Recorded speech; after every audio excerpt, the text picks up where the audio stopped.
Hi, I'm Carmen, and I'm going to be doing the spinal cord of the sheep brain. So first, we're going to start with the spinal nerves. Here is going to be the spinal cord, and the spinal nerves are within that. There's 31 pairs of spinal nerves, and they control motor and sensory functions. And then within the peripheral nervous system, which is part of the spinal nerves, is the ventral root and the dorsal root here. The dorsal root transmits sensory messages of pain and touch, and then the ventral root controls muscles and movements. Next, we have the ventricles. The ventricles are Next, we have the ventricles, which are hollow, and they produce and secrete cerebrospinal fluid to protect and maintain different parts of the central nervous system. Here we have the fourth ventricle, here we have the lateral ventricle, and here is the third ventricle. Here we have the pineal gland, and its most important function is to produce melatonin. Melatonin is synthesized from serotonin, and once it's produced, it's excreted from the pineal gland. Yep.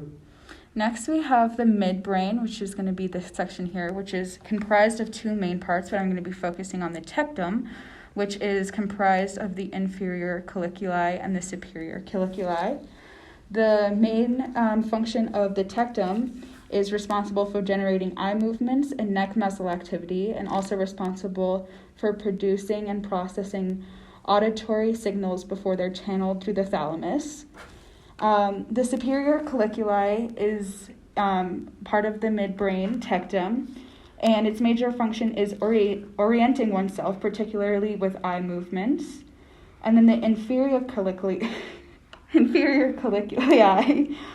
acts as a channel for all auditory signals in the human body. Here we have the corpus callosum.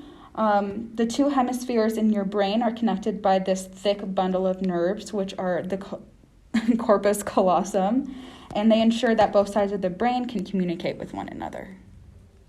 Here we have the limbic cortex.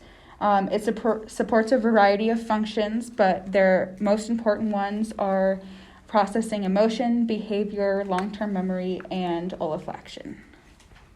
Yep. Here's the fornix, which is comprised of white matter bundle, and its key role is in cognition and episodic memory recall.